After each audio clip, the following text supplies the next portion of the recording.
Good morning again and welcome. My name is Tom Murphy. I'm the current chairman of the board of the Community Foundation of the National Capital Region in Montgomery County. Today's unveiling of our groundbreaking research study on Black and African American youth in Montgomery County marks the collaboration of an extremely long effort by the Community Foundation, which conceived and commissioned the work, and Beta Associates, Inc., which performed the research, and together with our team, wrote the report. Sponsorship of the study was provided by Montgomery College, the Eugene and Agnes E. Meyer Foundation, and many generous support donations of our Community Foundation members. I want to briefly recognize a number of county officials who have joined us here this morning. From the Board of Education, Mrs. Patricia O'Neill, Mr. Michael Durso, Mrs. Jill Ortman-Fuzet, Mr. Christopher Barclay, and Dr. Judith Daca. From the County Council, I haven't seen him, but I think Craig Rice is going to be with us this morning. Our County Executive, Ike Leggett, will join us in a little while. Montgomery County Public Schools, we have Mr. Larry Bowers, Mrs. Patricia Swanson, Dr. Kimberly Statham, Dr. Marie Navarro, and Mr. Brian Edwards. Thank you for joining us.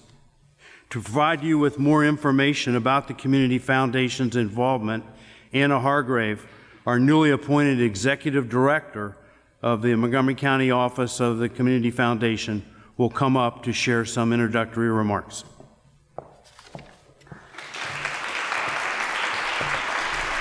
Thank you, Tom. And thank you to all of you for joining us here today.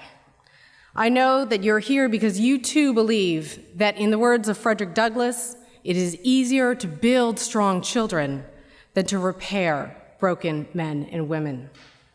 A 2013 report from the Office of Legislative Oversight found that there are over 8,000 youth right here in Montgomery County who are disconnected, neither in school nor working, or on the verge of becoming disconnected.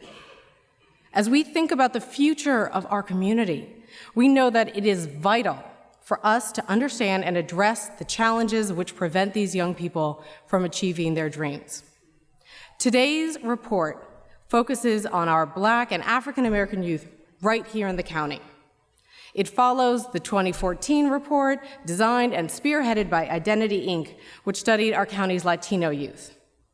The combined findings and recommendations will help us shape both the prevention and intervention efforts that our youth need to thrive. Most importantly, we can develop a blueprint to mobilize stakeholders and create a holistic approach to improve opportunities for both our African American and Latino youth, who currently are the largest demographic groups in our disconnected youth population. We are proud to have top educators and leaders with us, some of whom you'll hear from in a few minutes. They have been working hard to tackle this issue and have made great strides. We acknowledge that the county's graduation rates are increasing and dropout rates are decreasing. And yet, we still have work to do. If we are going to achieve the goal of zero disconnection, of making sure that every single child has what they need to succeed, then we all have to work together in new and creative ways. The very first step is simply to listen to the youth. So now I'm pleased to welcome Dr. Lakeisha Woods of Beta Associates to brief us on the findings and recommendations from the report. Dr. Woods.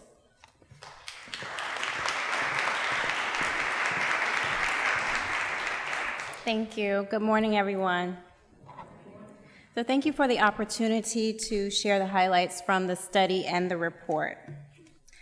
So the goals of the study were to better understand the needs and assets of Black and African American youth and disconnected youth, and those on the verge of disconnection, and to understand the correlates or associated factors of disconnection from school and the workforce.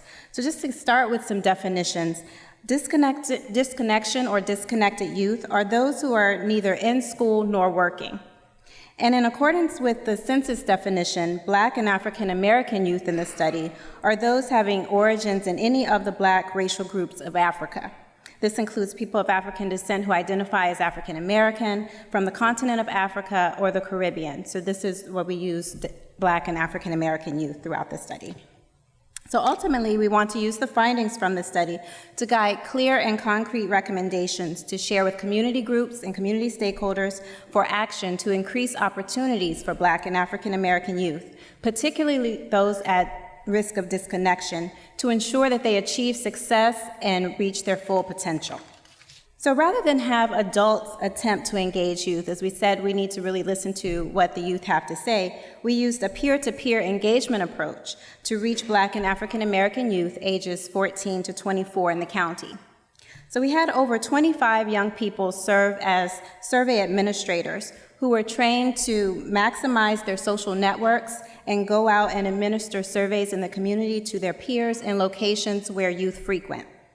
We also worked with a number of community partners, such as churches and nonprofits and other partners, to host organized sessions to collect data as a group for youth.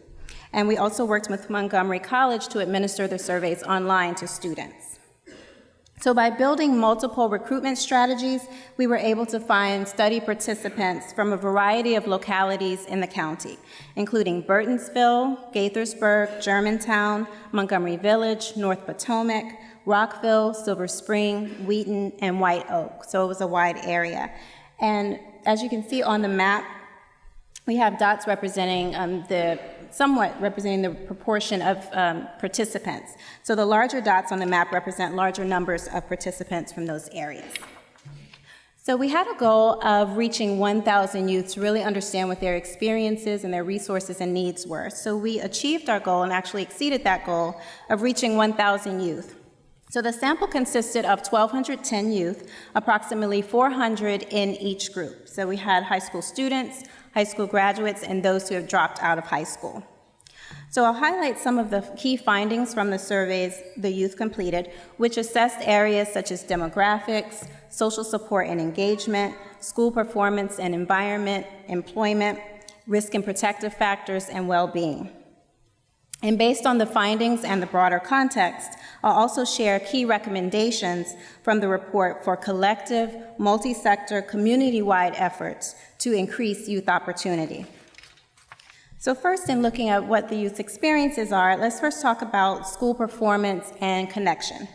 So as was said earlier, despite there are decreasing dropout rates, but achievement gaps still persist, with over 3 times as many Black and African American youth who had dropped out of high school in the county in 2013, so about 9%, than white and Asian students, which was 3% or less. So in the study, in terms of connection and environment, we found that youth who had dropped out of school, who were considering at risk of disconnection, felt less encouragement from adults regarding education. So they were 40% less likely to feel connected to school and believe that their teachers expected them to finish high school and to attend college. And they also were 25% less likely than high school graduates to report high expectations from parents than to finish high school. And over half of the youth in the study, this is across groups, wanted more support for their parents to help navigate the school system and better understand the school system. And they wanted teachers and counselors who they felt genuinely cared about Black and African American youth success. And many youth across all groups also wanted more academic support programs and more vocational classes. So on the right side of the graph relates to school performance. So 56% of youth who dropped out of school reported a D average during their last year of school, compared to 10% or less of high school graduates and students. So they were 6 times more likely to have lower grades. And the overall GPAs of participants, the left-hand bar is looking at A and B averages, further suggests the importance of supporting all Black and African American youth academically. And then at the bottom of the slide relates to suspension. And youth who dropped out of school were twice as likely as high school graduates to have been suspended from school. So given these findings, our first recommendation is to address achievement gaps. So research has found that a lack of a safe and welcoming climate is a key reason for dropping out, and that adult support and high teacher expectation can help reduce achievement gaps. So specific strategies, given the existing research and what we found in the study, to lower the dropout rate and close the achievement gap include promoting student engagement and academic achievement. So one action in this area is to use data from the Gallup Student Survey, which assesses student engagement, to identify schools with below average levels of African American Black student engagement, and then work with the principals at those schools to identify and employ interventions to increase safety. So this can include anti-bullying or anti-violence programs, and also to increase connectedness. So school-wide climate programs would be an example. Another strategy is to increase school teacher, staff, and leadership diversity and cultural competence. And one way to do this is through ongoing training and the adoption of cultural competency policies, practices, and accountability measures at the individual to the school level. Another action is to adopt best practice approaches to close the achievement gap, such as early intervention and warning systems. So MCPS could use data from its existing early warning indicator system to identify students at risk for disengagement or at risk for poor academic performance, to work with key stakeholders to design appropriate interventions. MCPS also should provide enrichment opportunities for those youth who are achieving well academically to help them maintain and to continue to achieve. And another action in this area is to inform and engage parents related to youth's desire for their parents to know more about the school system. So this would be by building family-school partnerships to help them navigate school systems and support and advocate for their children. So the MCPS Office of Community Partnerships, community groups, and parent groups can collaborate to provide information and training to parents on issues such as school policies, financial aid, supporting student achievement, and post-secondary educational and employment options. So the next key area we want to talk about is connectivity and isolation factors. So in addition to findings on school performance and connection, there are employment, economic, and other data related to needs that indicate a risk of disconnection. So on the left hand of the slide, you can see that only 31% of youth who dropped out of school reported being employed. Additionally, nearly half of them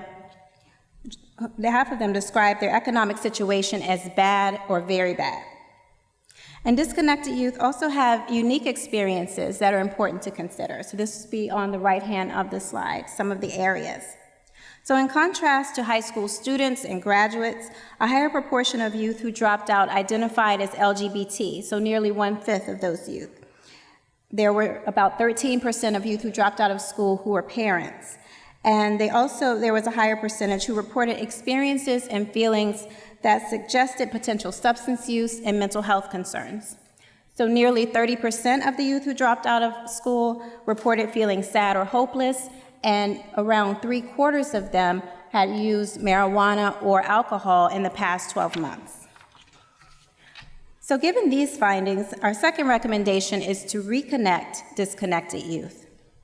So given suggested economic and social challenges of youth at risk of disconnection and negative outcomes of disconnection, which include individual and community economic instability, unstable relationships, health challenges, and involvement in the legal system, which we'll also talk about in a moment, the following specific strategies are suggested to reconnect disconnected youth. One is to coordinate across systems to provide an array of services, to increase job readiness skills, to increase training and employment opportunities. For example, the county and state youth serving systems and departments, the Workforce Development Board, and nonprofits and foundations can work together to develop and implement comprehensive cross-system reconnection plans that address needs such as multiple pathways to earning a high school diploma or getting a GED or earning a post-secondary degree or credentials, to support to build life skills and job readiness skills and reduce risk behavior, and opportunities to gain work experience and marketable skills. Another action is to enhance and expand efforts to prepare students for the workforce. For example, MCPS could look at other school systems and districts to find effective workforce development programs and to adapt those in the county. These could include Philadelphia's and DC's re-engagement centers and vocational training and high school completion programs.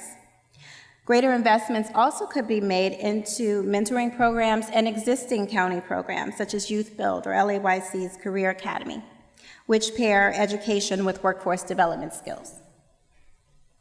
Another strategy is to scale up best practice approaches and programs focused on transition, recovery, and recuperation, such as comprehensive and coordinated supports that address life skills to education to job skills.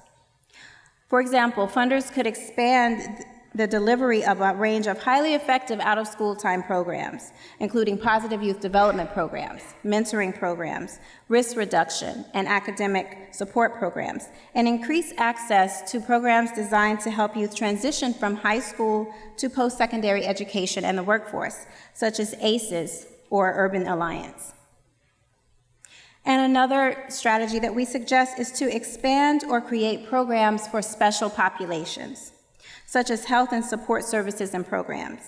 So we recommend expanding and creating supports and services to address the needs of specific groups who potentially could be at an even greater risk of disconnection. So these include, as I mentioned a moment ago, LGBTQ youth, those youth who are parenting, or youth who may be dealing with substance use and mental health issues. So the next key area that we looked at in the study is contact with the justice system. So as we know, nationally and locally, Black and African American youth are overrepresented in the juvenile justice system. And nationwide, juvenile detention referral rates are over twice as high for African American youth than they are for white youth.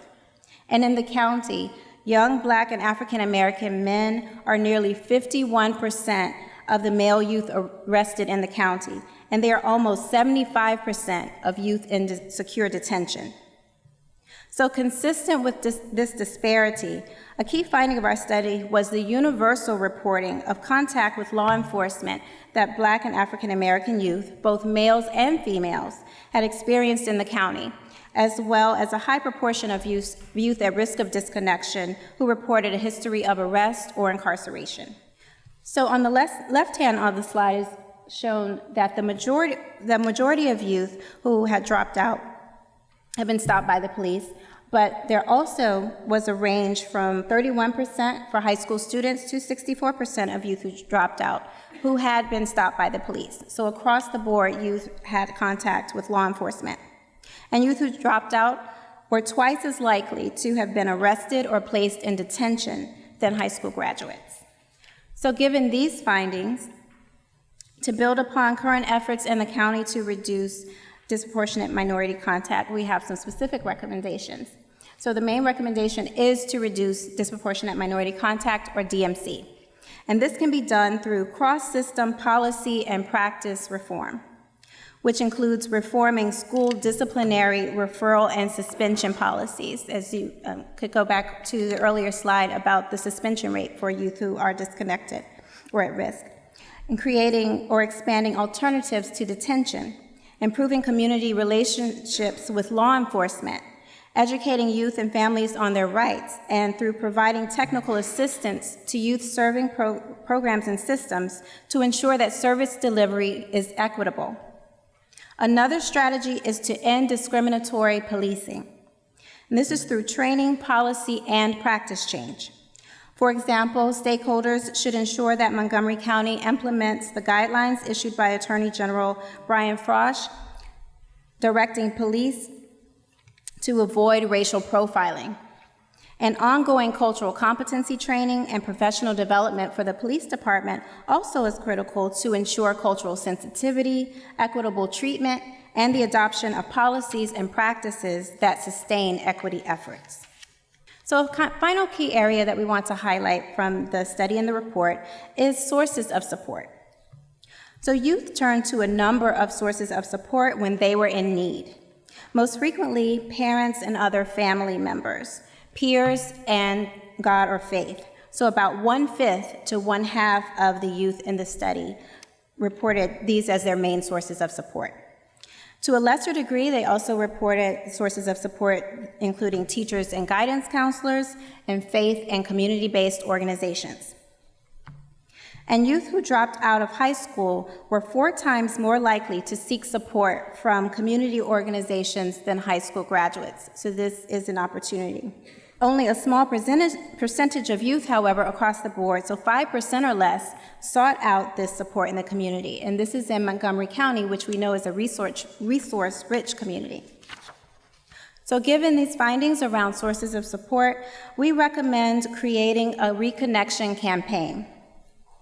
So as suggested by youth's multiple sources of support and recognizing that a collective, coordinated, multi-sectoral, and system change efforts are needed to end African American youth disconnection in Montgomery County, we recommend the following strategies. 1 is to convene to make the case for change.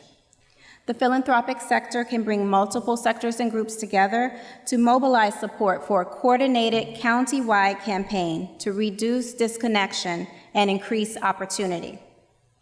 And another strategy is to educate and to advocate to promote change. And philanthropy and other community groups can use their messaging and convening power, as well as their resources, to enhance policies, programming, and advocacy to increase connection and opportunities for youth.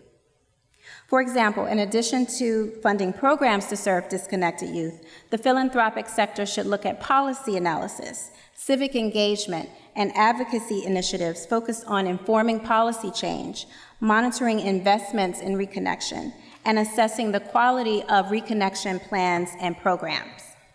So now that you've heard the findings and highlights from the study and the report, we'd like to show you a video.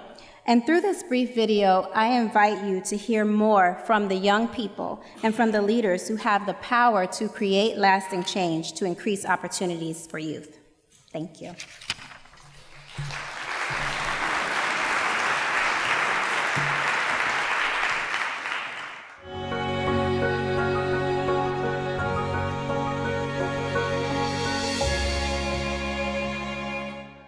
There are over 30,000 African American youth in our system, in our public school system. Right now, there are over 8,000 African American youth who are either disconnected or on the verge of being disconnected from work or school. That those kids are not going to ever reach that potential ought to be a problem for every citizen in Montgomery County. What it was like growing up, it was hard. My mother was a single parent, and she also had her own addiction.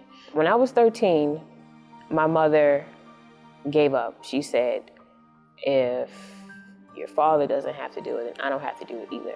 And she voluntarily put me in a group home. I barely graduated from high school because, all of this kind of stuff makes me depressed. I had a lot of male cousins, uncles, so a lot of those people were into the street life, so that was naturally instilled, I guess, in my older cousins.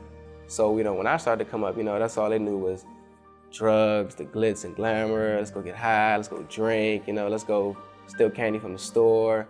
I did well when I was in my group home, so they allowed me to live in independent living. I left school because it's expensive to live, especially when you're 17 and you're in an apartment. So I had 2 jobs, and I was going to school, and my grades were suffering. And eventually, I just left school and worked. You start to progress more and more and more. So, it also started from me just smoking to want to, let's go buy something to sell it to other people and things of that nature. When I was in 10th grade, I was finally fed up and not having money. My mom, she was a single mom at this time. She got 3 kids she got to take care of. I'm I got to start making some money, So took one trip to DC with a buddy of mine. We ended up meeting up with some guy, got some stuff. And then I ended up getting into some legal trouble. I actually sold to an undercover agent. That's what led me to my incarceration. Montgomery County cannot afford to miss even a single bit of the potential in this county. I think the first step, perhaps in solving this problem, is to listen authentically to the voice of the youth who are in the situations that we're talking about. If we listen carefully enough, with enough empathy, these youth will tell us exactly what the blueprint is to help them solve their problems. Some kids, they're just way more mature for their age, so it's like, yo, we need to be able to do stuff for them. When there's nothing for them to do positive, it's always gonna be negativity coming next. Sport and health clubs, boys and girls clubs, or just something, put there to be like, hey, you don't have nothing to do, we're here, come help here. We have something for you to do, something fun, maybe something positive. You even get a reward back maybe, It would help if young people would be followed through some middle school, high school, as well as college, especially when it comes to identifying a career path, paying for school, and just even managing day-to-day tasks. A mentoring program would be a good thing, but I feel like a lot of the kids who you're going to be targeting, it's going to be hard to find perfect mentor matches for them. You're going to have to find someone who's actually went through what they went through and who's now willing to help them. If I would have had someone who understood what I was going through, especially at school, it wouldn't have been so difficult. I feel like they need to figure out a way to make kids understand, like, yo, high school is something you need to be at. Have the high school talk to the people in the college of wherever I'm going so I could be better assisted, because everyone is an individual. Some of the programs, such as the work release program or the jazz program, or even just the regular work programs that I got in jail, I feel like could have been somehow transferred over or implemented into high schools just to keep the kids focused. I hope that people will listen to this and try to prevent it, because no one should have to live like this. Step 2 is to respond. It saddens me to see these kinds of situations go on, but it also is promise, because we together, working with our nonprofit community, working with our private sector community, and working with Montgomery College can do a great thing in terms of linking them all together and ensuring that these kids have a bright future. In order to help our students who are less privileged, who need additional support, we as a community need to work together. This is MCPS, it's all of the government agencies, it's businesses, it's nonprofit organizations, and a vast array of community organizations. And the response can't be just verbal. It's got to be a response that has some measurable, tangible action. What assets can you bring to solve the problem? What relationship are you developing that you didn't have that will help solve the problem? What systems and what organizations can you connect to the youth where they need to be connected to in a way that changes the situation? So it's not an empty response, it's a response that is full of action and productivity. The reality is that the academic achievement gap and the issue of disconnected youth, that we need to worry about this not because it's a nice thing to do, but it's because it's an economic imperative. These are the children, the young people who will comprise the majority of the members of the workforce, not of the future far away, but in the next 5 to 10 years. So we need to do whatever we can to give them the opportunities and prepare them to be ready for those jobs of the near future. The message to our young people would be very simple. We still believe in you, and the game's not over. We need to make sure that you continue to have the support necessary to get back on the field and make it happen. And we know that with the right support, you can achieve whatever it is that you want to achieve.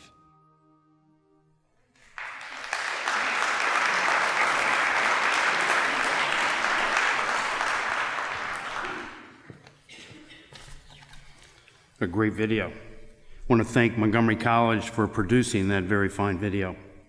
Also want to thank Dr. Woods for her presentation. What a wealth of information and suggestions she has there. So a lot of effort and time went into it.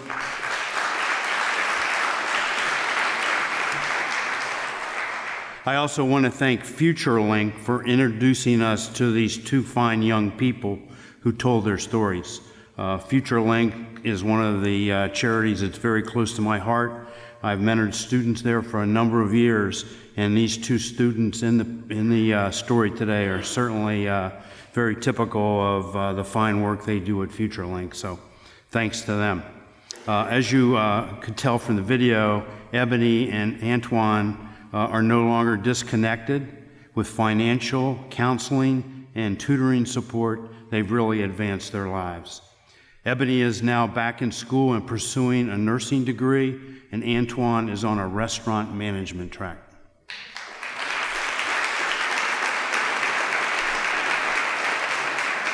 Are either of you here today?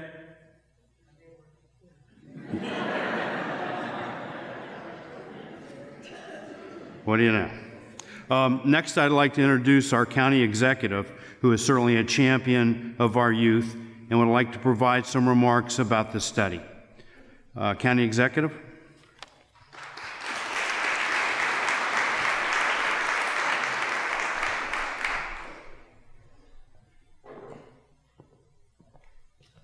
Good morning. And let me congratulate everyone for the outstanding study and the recommendations that we have. I was given a speech. It's probably about 9 pages. And as I thought about it when I was coming over, I thought that much of what I would say you probably heard and seen on the video, in the report, and you will hear probably from others as well. So I'm going to put the speech back inside. But what I did think about, the term disconnected. And I want to make sure we not make a fatal mistake. And the mistake goes something like this.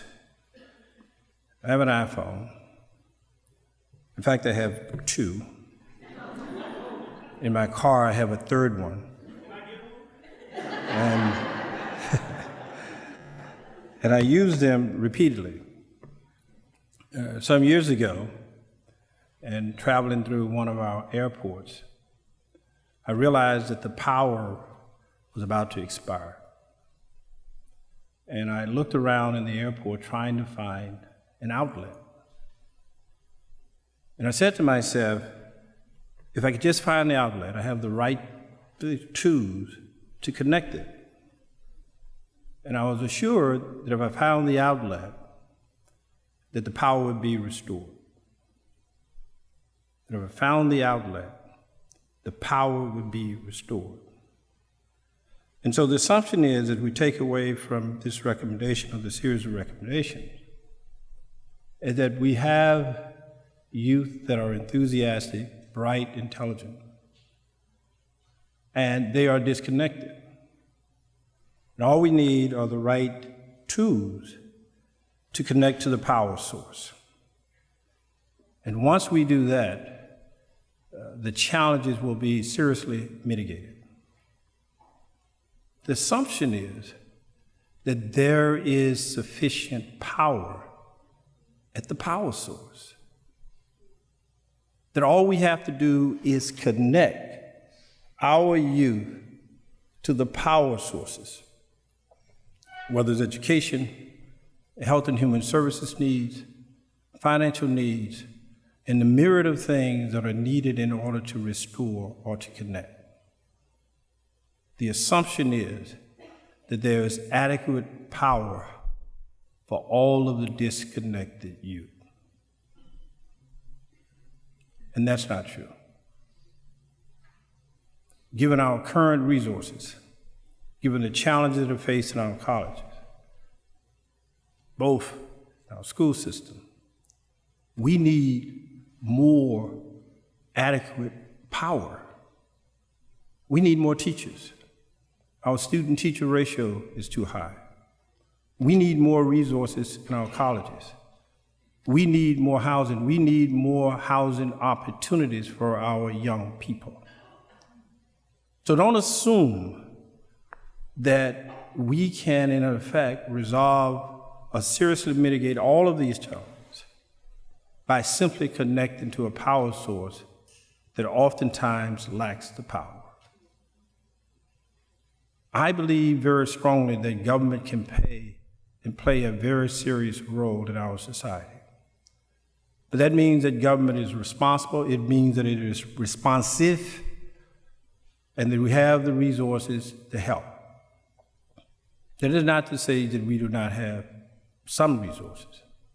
The question is, do we have the adequate resources? So I want us not to disconnect these two challenges.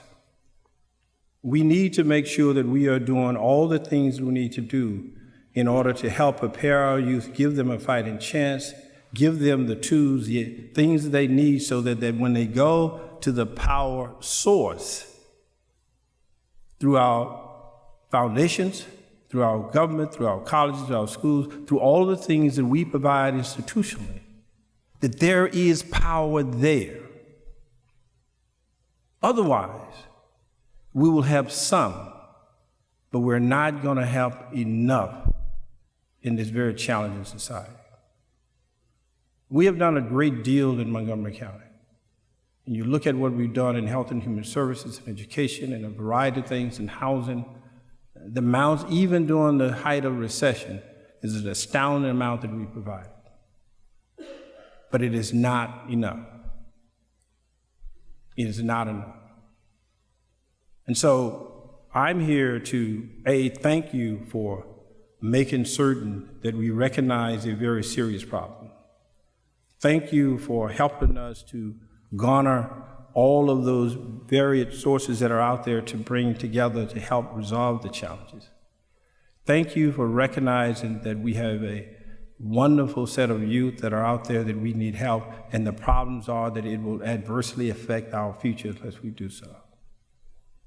But also to remind you that we need to make certain that as I went to the airport to plug in, I had the assurances that all I had to do was make that connection and the power would be restored.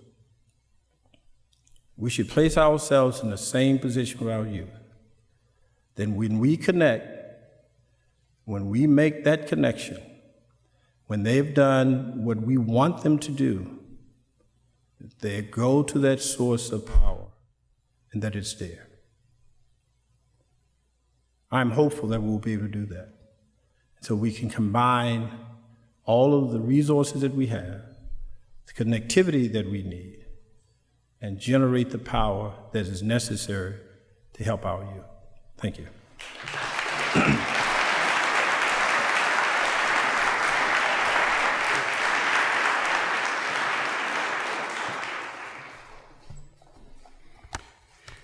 Thank you, County Executive, for that dose of reality.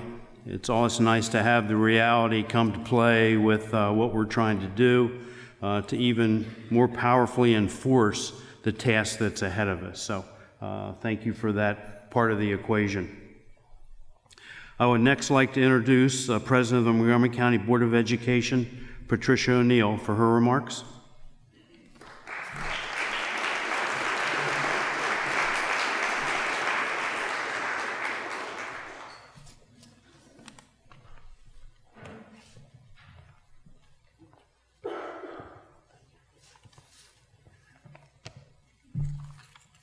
Good morning. It's an honor for me to be here and represent the Board of Education at this very important occasion. I want to acknowledge my colleagues on the Board of Education because we're all in this together and we all take this report very, very seriously. I want to again acknowledge Mr. Michael Durso, Vice President, Ms. Jill Ortman-Faust, Mr. Christopher Barkley, Dr. Judy Daca, Rebecca Smondrowski, Phil Kaufman, and former Board of Education Shirley Brandman. Our board does take this report very seriously, and in many ways, it acknowledges some of the concerns that we know and that we have been working on over the course of many years. We acknowledge that there is a persistent and nagging achievement gap, and it makes me incredibly sad to think that some of our young people in this county, the very future of this county, are disconnected and we have an obligation to make them successful, to help to support them for the future of our society. Our work at on the Board of Education is framed around our core values, and I want to emphasize how those values are shaping our work. The first value is learning, and many people might say, well, duh, you know, you're the Board of Education, that's what it's all about. But it is not just about preparing our students to learn and grow, but to master the skills and information they need to be successful in today's world with a global economy. But it's also about enabling our adults to be learners, to be continuously learning as teachers, support professionals, and administrators, to constantly improve their skills, their practice, and their cultural proficiency if they are going to adequately serve our students in this diverse county of Montgomery. Our second value, relationships. The board and MCPS have taken ownership of the achievement gap and the vitally important role that our schools play in continuing to improve outcomes for students. But as the report points out, the causes of the achievement gap are not just in MCPS, but are county-wide. And so the solutions require county-wide engagement and support and county-wide relationships. Our third value is respect. Our relationships with our students, with one another, and with our families and community members must be built on respect. This includes making sure that we understand perspectives and concerns of our whole community. This can be challenging in a district our size, but it is something that we are committed to in the future. And we've really stepped up our efforts to engage our families where they are instead of waiting for them to come to us. We must continue to work as if we're going to do a better job connecting our students to the school and to the community. Our fourth core value is excellence, and this is a value that is certainly important in Montgomery County. We want our students to thrive and excel. We want them to not only have the academic knowledge they need, but to be good problem solvers, good citizens, and have the ability to persevere. We want the very best for our students. MCPS has always stood for excellence, and we should expect nothing less. And while our community has changed over time, our commitment to excellence has not. As the report points out, we must make sure that we have an education program that prepares all students for success and equips them for the skills they need, which leads to our final and perhaps our most important core value, equity. Equity is really at the heart of everything we do. Let's be clear. Equity is not conformity. There isn't one program or one initiative that is going to translate into success for all students. Equity means providing for our students with the resources and instruction and support they need to succeed. The expectations should be the same for our students. The way they meet these expectations will be different. The bottom line is that more of our students every year need more services and more support. Providing equitable education requires continued community support and additional resources. We already differentiate our resources in many ways, providing more to the schools that serve our students with the greatest needs, but there is more that we can do. It is my hope that we can work with the County Council and the County Executive to increase funding. In exchange, we must be accountable for that money, to spend it and get the results. I hope that you will join us in our efforts to provide all of our students with an excellent education that prepares them to thrive in the 21st century and allow Montgomery County to be one of the best places to live and work and raise a family. And thank you, and I look forward to everyone helping us roll up our sleeves and continue our efforts on behalf of the future of this county. Thank you.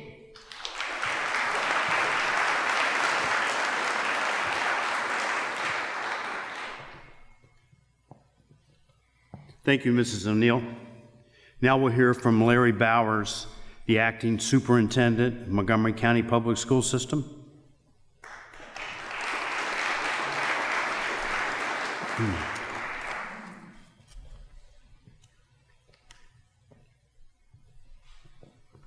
Good morning.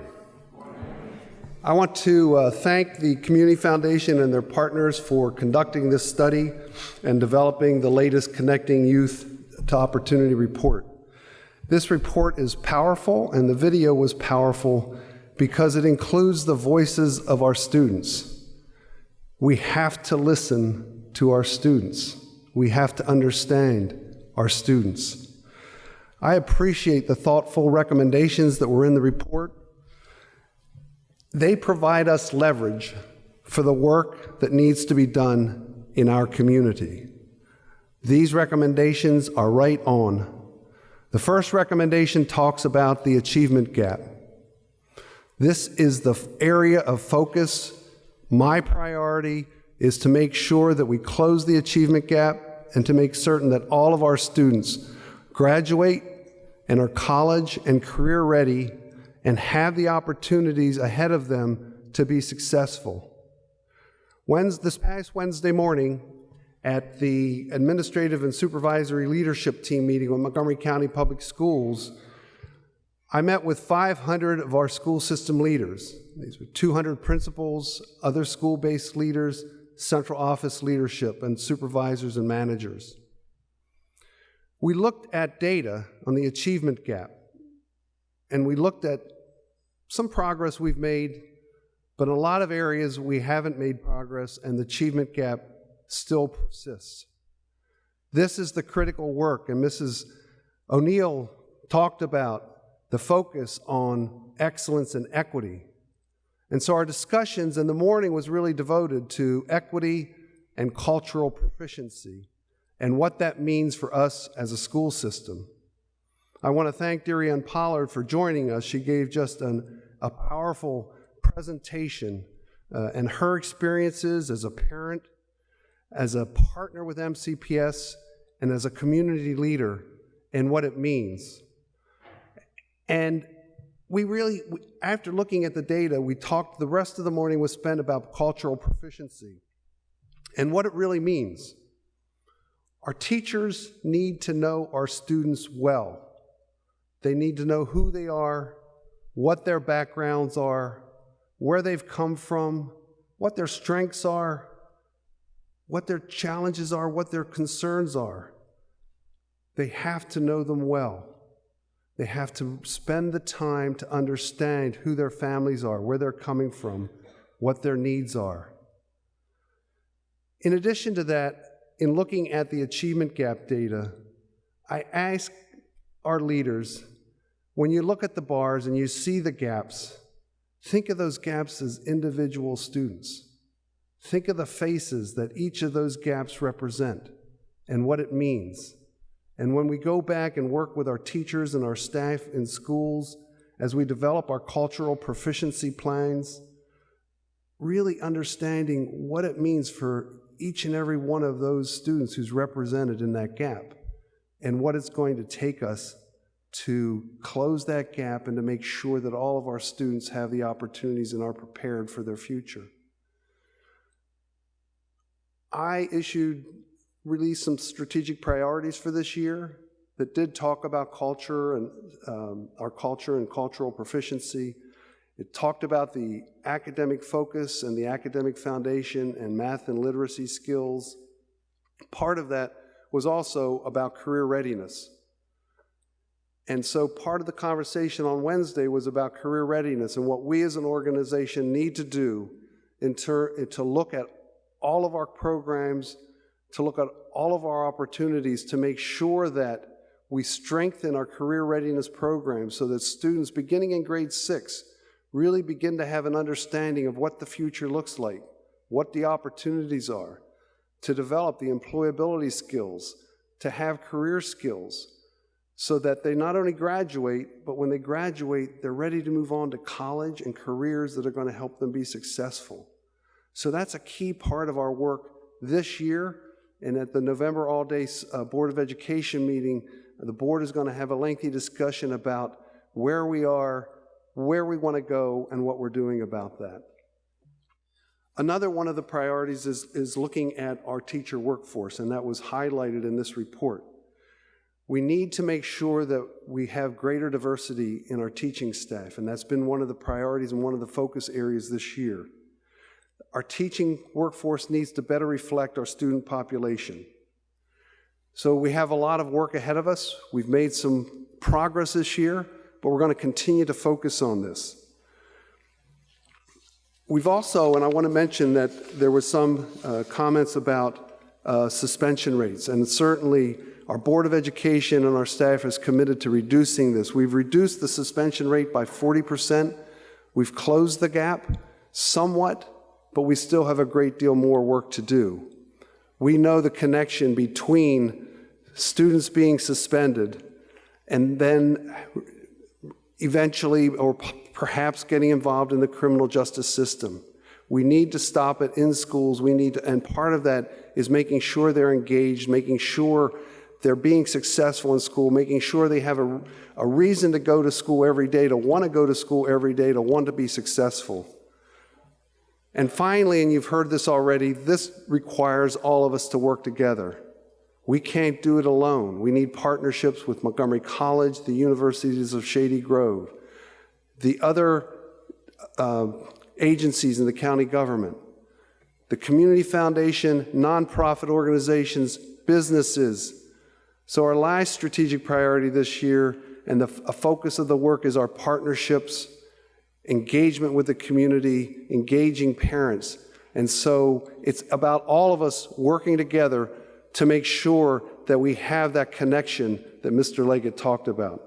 So again, I want you to know Montgomery County Public Schools is committed to this work. We're committed to working with everybody else, and we're really committed to addressing this issue and making certain all of our students are prepared to graduate, to prepared for college and careers, and to prepare to thrive in their future. Thank you very much.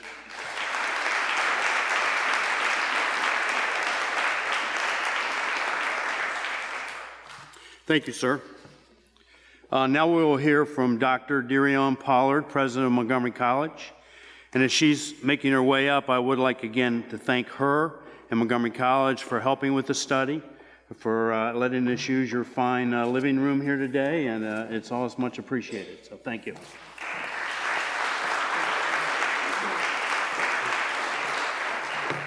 Well, good morning, everyone. I think that we are nearing the end of the conversations today, at least in terms of a presentation. So I'd like to maybe follow a little bit as our county executive did. I had some prepared comments that I was going to offer, and a lot of that has to do with thanking the partnership, celebrating this really courageous work of the Community Foundation.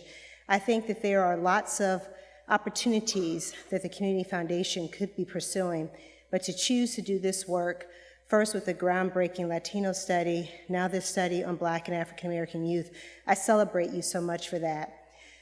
I also would echo much of what has been said here today about silos and partnerships and community, but the thing that resonated with me the most in all of the things that have been said this morning really was the video of the two young people who were talking about their experiences in their lives.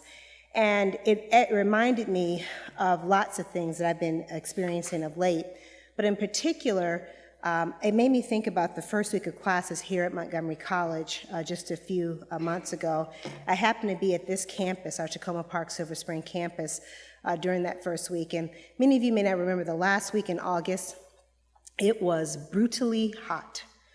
Very, very warm, and it was probably 95 degrees, and the students were outside at this campus doing tie-dye shirts, and it was so hot that with food and tie-dye shirts, nobody even wanted to go outside. And that says something, because college students love to eat.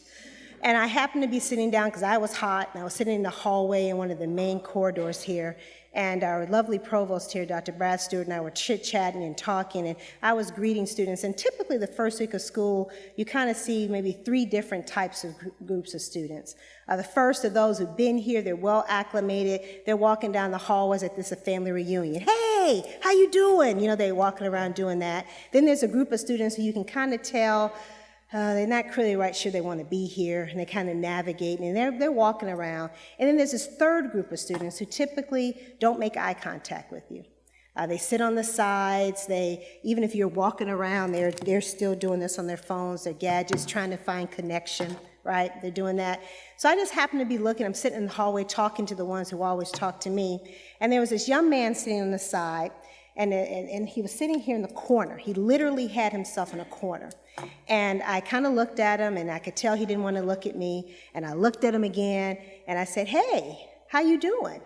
And he said, I'm all right. And I said, I see you. And he kind of looked at me, and I said, I see you. Now, here's this young man. He's sitting here. Remember, I said it's 95 degrees outside. He's sitting, he had a huge hoodie on. Huge. It was thick, like something you would wear right on a fall day. And he wouldn't look me in the face, and I kept wondering what was going on with him. And I said to him, I said, hey, how are you doing? Welcome to Montgomery College. You're a new student. So I finally got into an engaged conversation with him, and I said, what's going on? And he said, well, this is my first day.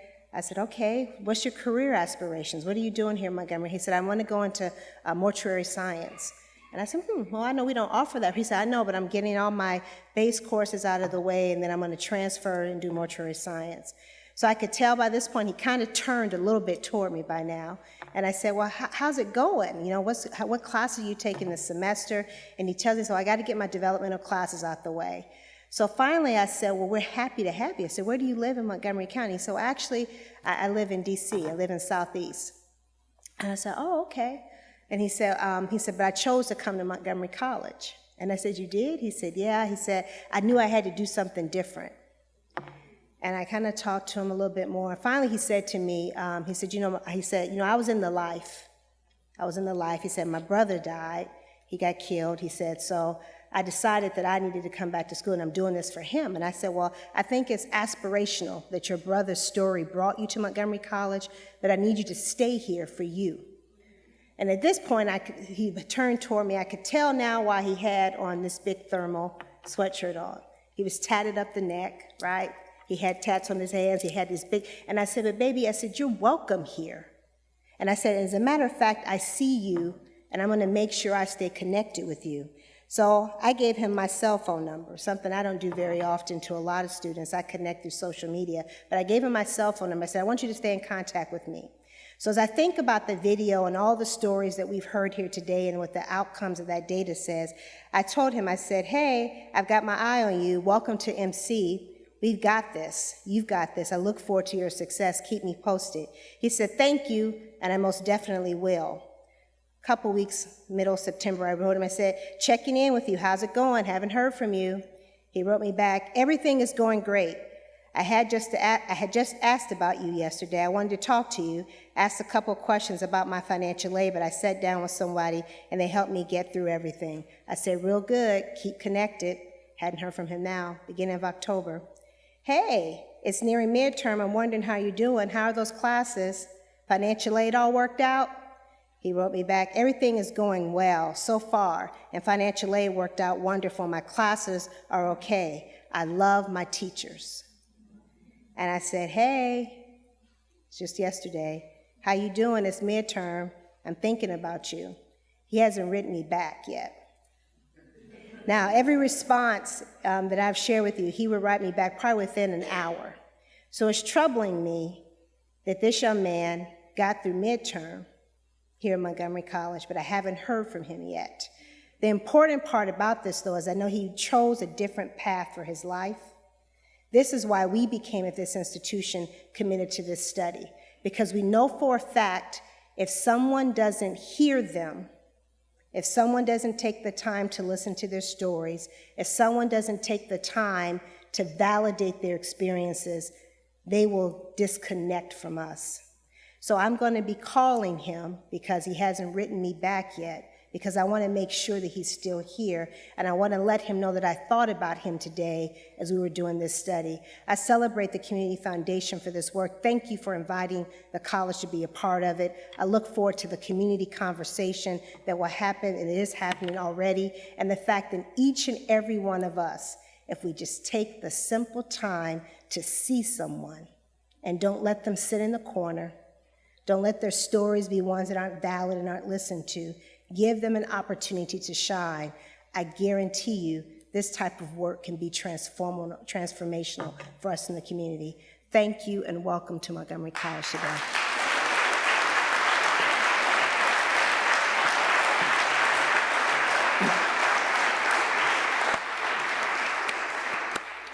Thank you, Dr. Pollard, Mr. Bowers, Ms. O'Neill, County Executive Leggett, and Dr. Lakeisha Woods. To a certain extent, I realize we've been preaching to the choir. You're here because you understand that the well-being of those 8,000 youth is inextricably linked to the future of our community.